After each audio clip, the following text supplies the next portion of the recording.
Canal 9 et le département de l'emploi, des affaires sociales et de la santé du canton de Genève vous présente l'Antidote.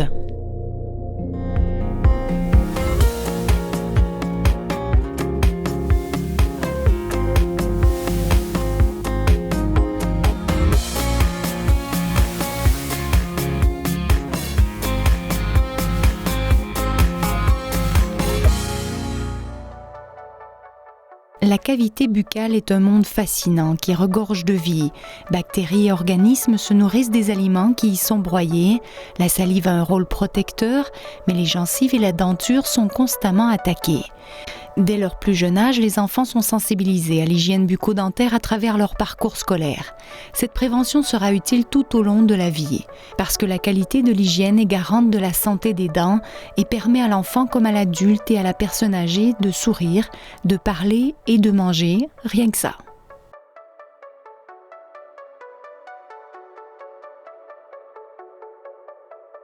Est-ce que vous avez envie d'avoir une bouche en bonne santé? Est-ce que les dents, elles sont importantes pour vous?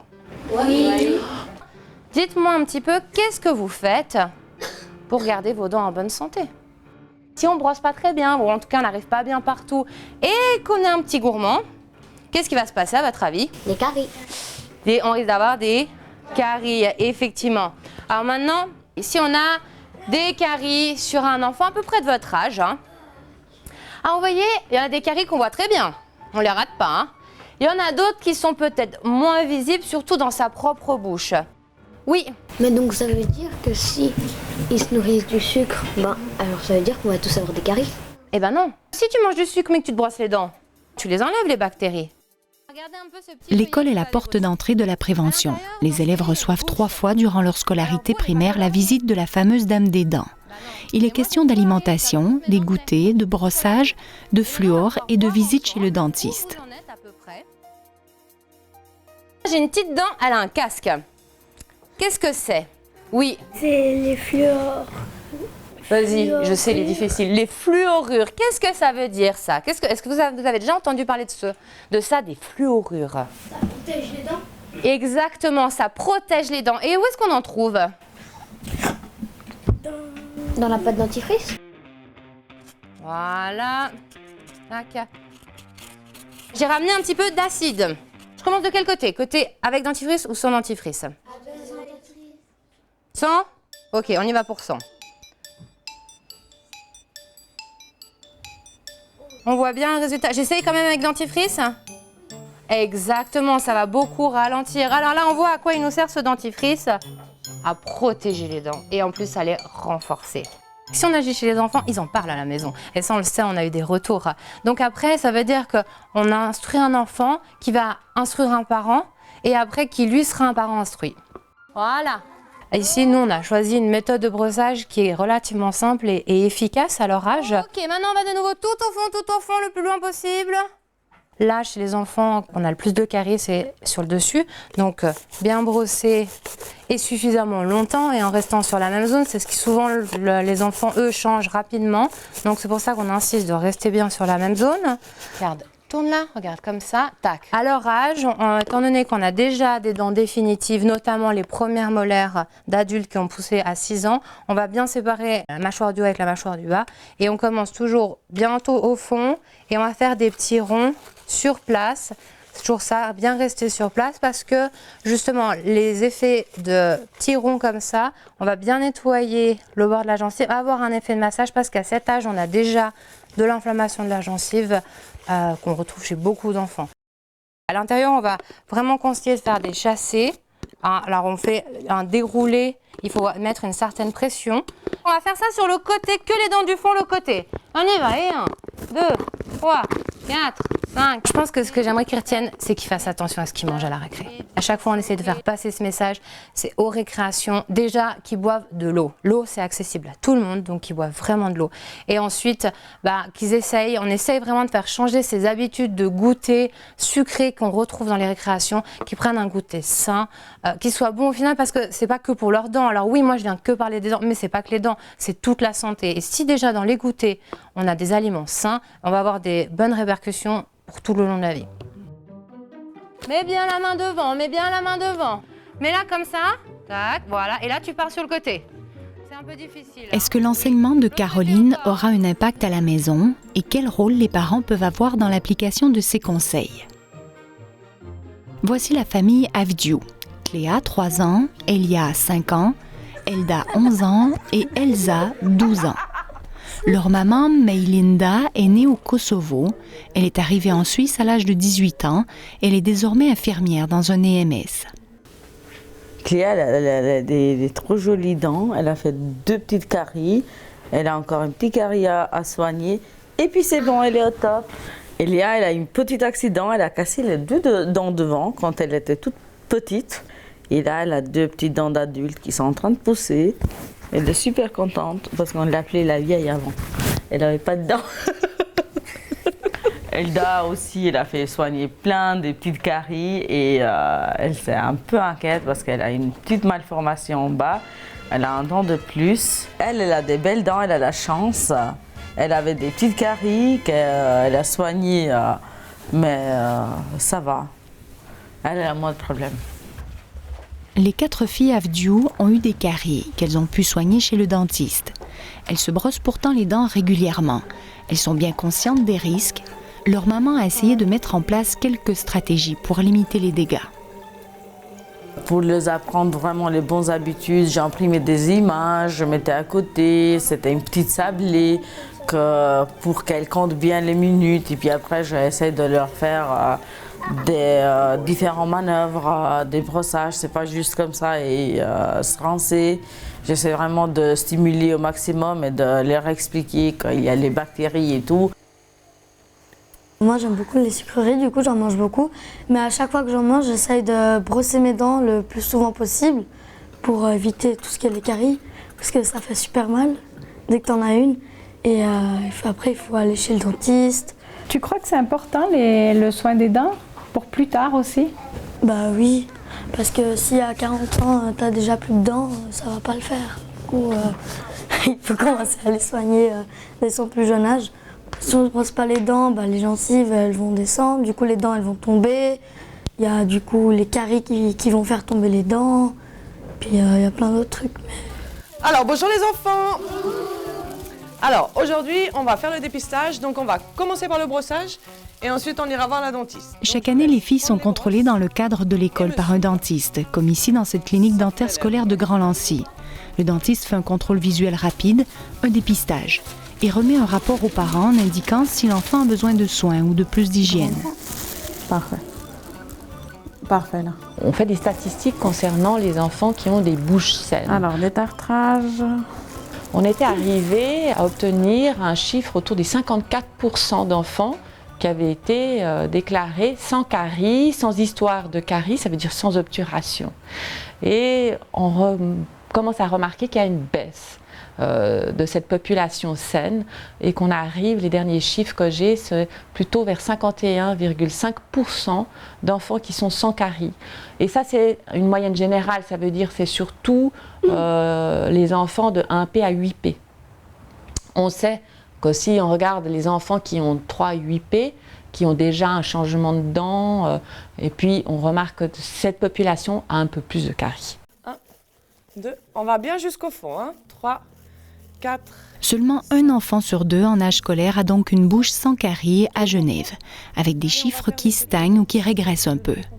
Et à côté des caries, les spécialistes surveillent également l'état des gencives qui peuvent être irritées ou enflammées. 6, 7, 8, 9. Souvent les enfants se brossent les dents, mais ils ne le font pas au bon endroit. Du coup, on essaie de vraiment leur expliquer que quand on brosse les dents, mais en fait, il faut aussi brosser la gencive. On fait le massage, hein. Elle a parlé de masser la gencive et c'est vrai que ça, c'est un point aussi important pour qu'ils prennent conscience que cette gencive, elle est importante. Elle parle aussi de l'anatomie de cette dent, avec dans quoi elle est ancrée, la dent. Donc on a cette gencive qui est visible, on a l'os. Eh bien, il faut aussi prendre soin de la gencive, parce que ça fait partie de la santé dentaire.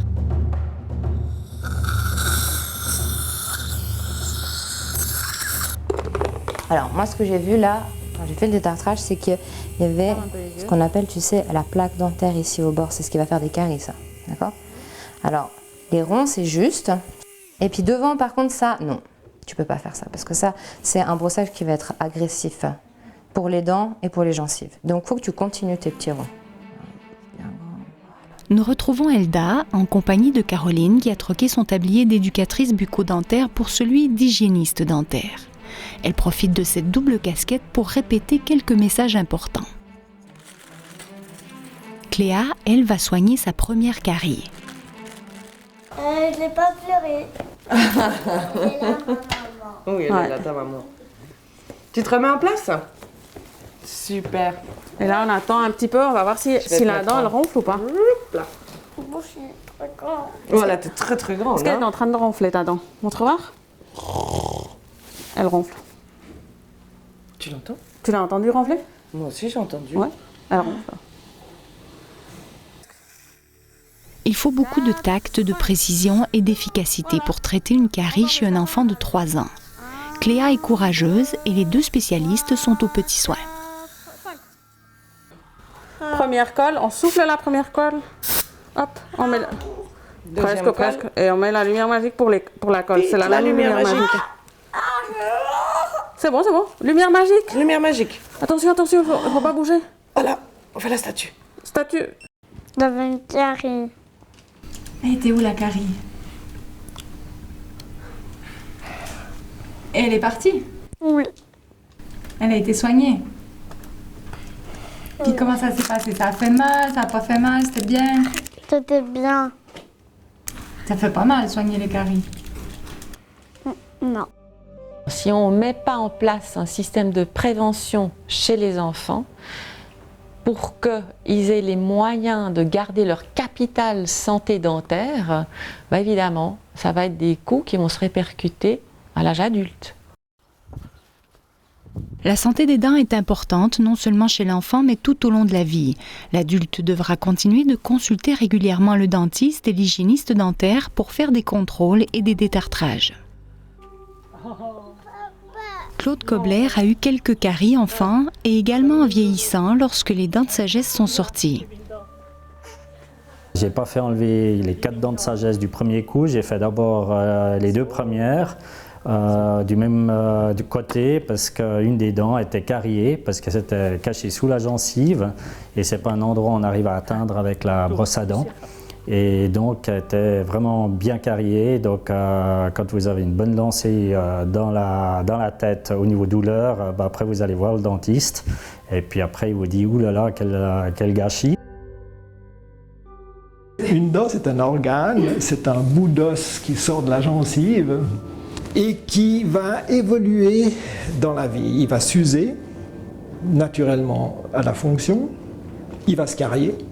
S'il y a des bactéries qui se collent à sa surface et qui y restent suffisamment longtemps, on a toujours des bactéries qui se collent à la surface de la dent, mais on a un équilibre entre les bactéries qui sont collées et qui déminéralisent et la salive qui repart de temps en temps et qui reminéralise. C'est lorsqu'il y a un déséquilibre permanent vers le côté déminéralisation que là on atteint une petite cavité qui va progressivement devenir une carie et qui est cette fois-ci irréversible à un certain stade. La dent est donc faite pour résister tout au long de la vie, mais à l'intérieur de la bouche, une flore buccale s'active pour survivre. Les bactéries cariogènes comme Streptococcus mutans sont des ennemis qu'il faut combattre. Elles adhèrent au tissu dentaire, se nourrissent des sucres provenant de notre alimentation et elles convertissent ce sucre en acide lactique qui va dissoudre l'émail dentaire et former une cavité. C'est le début de la carie. Pour lutter contre ces bactéries, nous avons un allié naturel, la salive. La salive contient tous les éléments d'équilibre. Les vieilles personnes qui ont moins de salive deviennent une classe à risque pour la carie parce que justement l'effet protecteur de la salive chez eux, vu qu'ils en ont moins, est diminué. Nous avons aussi un allié mécanique cette fois. On les élimine relativement facilement avec un simple brossage mécanique. On dérange leur structure, on dérange leur organisation et elles doivent recommencer ça tous les 6 heures et elles n'arrivent pas à s'organiser et à faire ce qu'elles ont envie de faire, c'est-à-dire se coller la dent et manger du substrat de la dent. Donc on les désorganise, c'est tout, on ne les élimine pas. Et puis nous ne sommes pas tous égaux face à la carie dentaire. Certaines personnes sont plus à risque de faire des caries et doivent donc redoubler d'efforts pour entretenir une hygiène qui ne laissera aucune chance aux bactéries néfastes.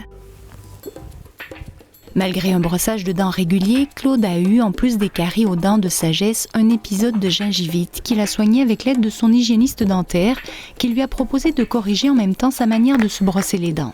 J'ai eu des gencives qui étaient sensibles et puis surtout elles se rétractaient un petit peu. Et ça c'était lié à force de se brosser, donc on apprend la technique. Maintenant après, actuellement avec les brosses à dents, il y a différentes brosses à dents et entre l'électrique, rotative, la vibrante, etc. L'hygiéniste dentaire qui a fait un super boulot, donc aussi au niveau du conseil, a fait le nécessaire pour qu'elle change de technique. La gingivite est causée par des bactéries qui viennent se loger contre la gencive et forment la plaque dentaire, aussi appelée biofilm. Elles détruisent le tissu de soutien de la dent et si elle n'est pas soignée rapidement, elle peut entraîner une maladie plus grave. Lorsque la maladie est plus importante qu'une gingivite, ça devient une parodontite.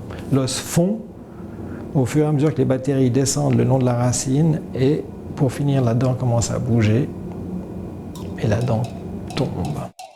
Même si elle est irréversible, la parodontite peut être maîtrisée pour éviter un déchaussement des dents.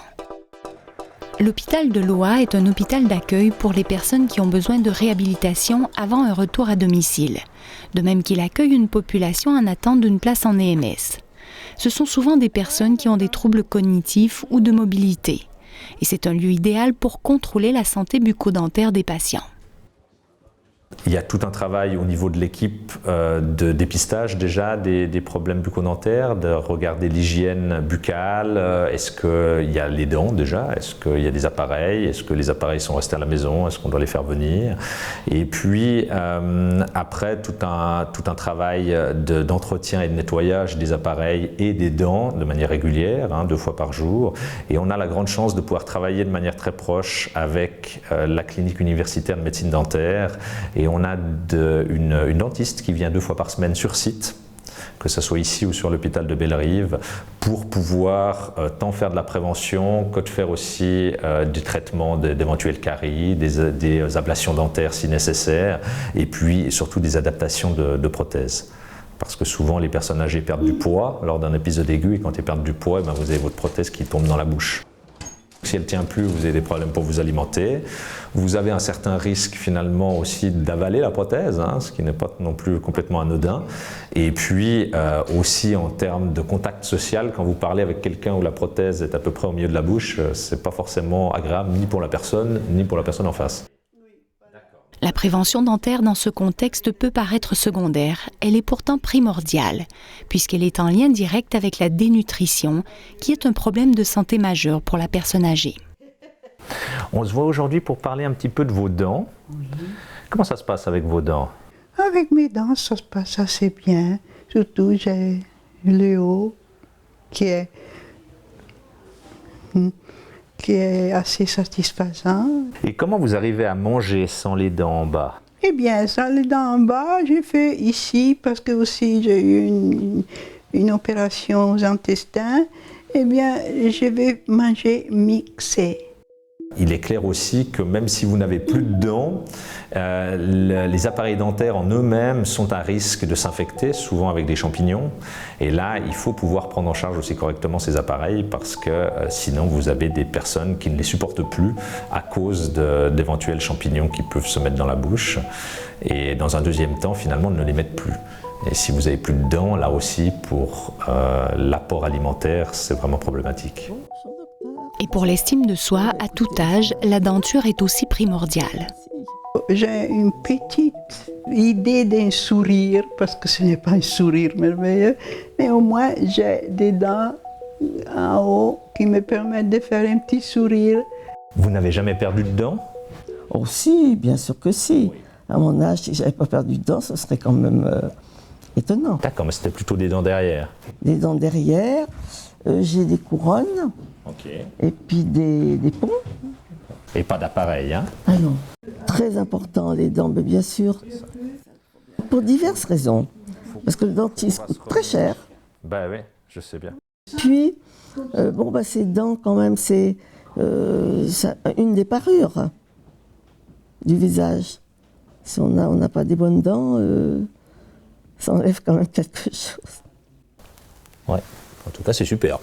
La dentition de la personne âgée se prépare à 60 ans, comme souvent, comme pour les autres maladies, mais qu'une personne de plus de 75 ans qui a une mauvaise dentition devrait pouvoir bénéficier des soins de qualité pour pouvoir soit éviter des complications, qui peuvent être des caries ou perdre les dents qui lui restent, et puis surtout de pouvoir lui permettre de manger correctement et d'avoir du plaisir à manger. Je pense que le côté plaisir est quand même très important.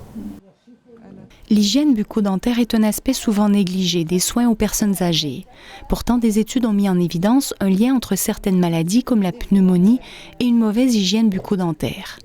L'inflammation chronique des gencives pourrait aussi être en lien avec une inflammation des artères, menant à des maladies cardiovasculaires par exemple. À l'unité d'épidémiologie populationnelle des HUG, Idriss Guessou et son équipe mènent des études sur l'état de santé de la population et sur les facteurs de risque. Il s'est également intéressé au renoncement aux soins pour des raisons financières. La première étude, sur plus de 4000 participants, en fait, de 2007 à 2012, on trouvait qu'environ 11% des répondants, des adultes, avaient renoncé à des soins dentaires dans les 12 mois qui précédaient l'enquête. Ce qu'il faut vraiment réaliser, c'est une moyenne, mais lorsque vous stratifiez par revenu du ménage, cette proportion montait jusqu'à 23% des personnes, des résidents genevois, qui gagnent moins de 3 000 francs, ont renoncé à des soins dentaires dans les 12 mois qui précèdent l'enquête. 23% chez les bas revenus, c'est donc une personne sur 4 qui renonce aux soins dentaires. À moins d'avoir une assurance complémentaire, vous n'avez pas d'aide pour payer votre facture. Donc les personnes, lorsqu'il y a des priorités économiques, des agendas de santé, probablement que les gens vont mettre effectivement les soins dentaires plus loin. Et puis il y a peut-être cette notion que les soins dentaires, au pire, vous avez une inflammation. Tant qu'elle n'est pas douloureuse, vous imaginez mal les conséquences d'un problème dentaire sur le long terme. Tandis que l'hypertension, le diabète, peut-être même l'obésité sont des facteurs que les gens considèrent un peu plus majeurs pour leur risque futur. Alors, marque 36 occlusale à surveiller. C'est un peu le problème de la prévention. Soigner avant que les problèmes n'arrivent, prendre soin en amont de la maladie. Tourne un petit peu vers moi. Finalement, ce qu'on découvre effectivement, c'est que les gens qui renoncent à des soins, peut-être lorsqu'ils sont jeunes, ne perçoivent pas encore l'impact, mais c'est peut-être à 50, 55 ans, 60 ans qu'ils vont vraiment voir l'impact de cette prise en charge sous-optimale de la prévention de leur état de santé. Une étude populationnelle réalisée en 2012 a permis de cartographier la carie dentaire, de mieux cibler les besoins dans le cadre scolaire, de toucher les classes d'intégration, les classes d'accueil d'enfants issus de la migration par exemple, de cibler la prévention sur les groupes à risque. Mais l'hygiène bucco-dentaire devrait être mise en place déjà en amont de la scolarité et bien au-delà, jusqu'à la fin de la vie. Bien brosser les dents, aller chez le dentiste et l'hygiéniste dentaire tous les ans, cela vaut pour tous. Éviter de manger entre les repas, sensibiliser les jeunes et les adultes à la consommation de boissons sucrées et acides qui créent aussi un phénomène d'érosion de l'émail des dents. Qu'est-ce qui se passe avec l'acidité? C'est qu'il va avoir un phénomène de déminéralisation de surface. Donc il y a tout finalement les cristaux qui sont en suspension. Tourne un petit peu. Si on a consommé quelque chose d'acide, on ne va surtout pas brosser les dents. On va attendre, on peut éventuellement un petit peu se rincer à l'eau, mais surtout on ne va rien faire. Une pause de 30 minutes est recommandée pour que ça permet à la couche de reprendre sa forme initiale et grâce à l'effet tampon de la salive, de reprendre, de diminuer cette acidité qui a été, placée à cause de la consommation. Boire de l'eau donc au lieu de boissons acides et puis nettoyer les dents 3 fois par jour, passer le fil dentaire tous les jours, changer de brosse à dents régulièrement et utiliser des fluorures. Moi, ce que je recommande, on prend le dentifrice standard, on se brosse les dents, on se rince comme beaucoup de gens ici se rincent la bouche après le brossage de dents. On reprend le dentifrice. On en met un tout petit peu sur la brosse à dents et on se rebrosse toutes les dents et on crache la mousse et on garde le goût du dentifrice dans la bouche. On fait hein. On fait une prévention carie lorsqu'il y a du fluor dans le dentifrice extraordinaire. Une bonne protection, un brossage régulier dans tous les recoins de la bouche, un contrôle annuel chez le dentiste, l'enfant comme l'adulte et la personne âgée s'assurent ainsi de pouvoir sourire à pleines dents durant toute sa vie. Parce que prendre soin de sa santé bucco-dentaire, c'est aussi investir dans un capital de santé global incroyable et trop souvent sous-estimé.